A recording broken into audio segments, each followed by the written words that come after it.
And some of you may recognise one of these. That there is liable to be a shower.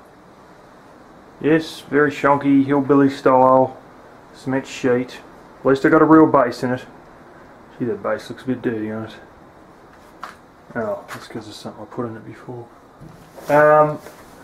This is a Coleman hot water on demand,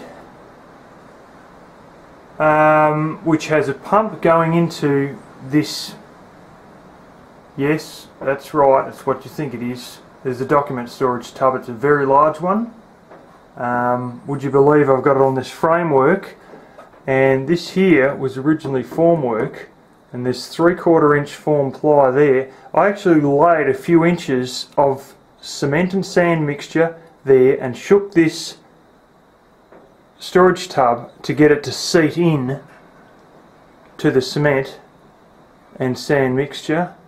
Then I attach using the blue glue and PVC stormwater piping an overflow, and there's a little hole in the lid that has the pipe and the cable for the pump for this Coleman hot water on demand to suck the water through.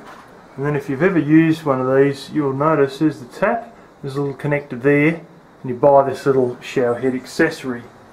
That was a woodwork clamp, it was a bit too tight, I lopped the ends off, and now it's a nice tension and it holds on to the shower head, and then that woodwork clamp has actually been screwed into that piece of aluminium.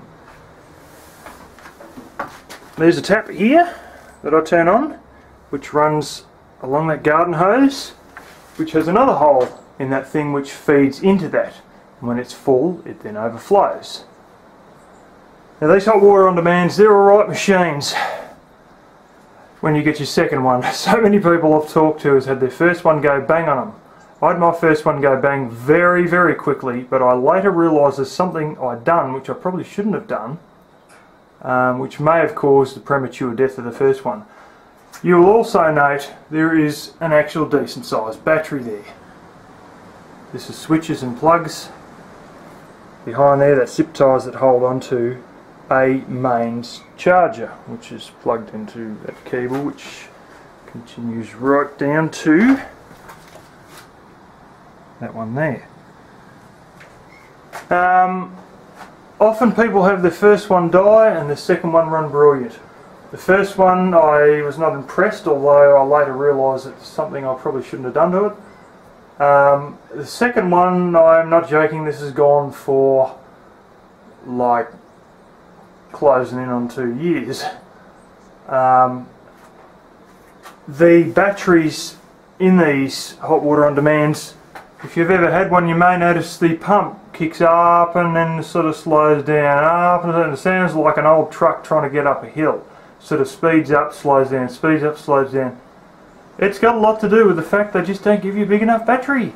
And ever since I went from the standard 4-hour or 4.5 amp hour battery that they give you to a 14 amp hour battery, and redone a bit of soldering and a bit of wire changing over and a little bit of switch over to separate the charger from the actual machine, I go down like that, and that charges it, and then it sits in the middle, and then I go up, and then I can turn it on. Hey, electronic ignition, no piezo. I must admit these are quite smartly designed. When you have them open, you'll see how many scalding sensors, overheating. They're loaded with sensors inside. They also have entirely coated the circuitry in epoxy.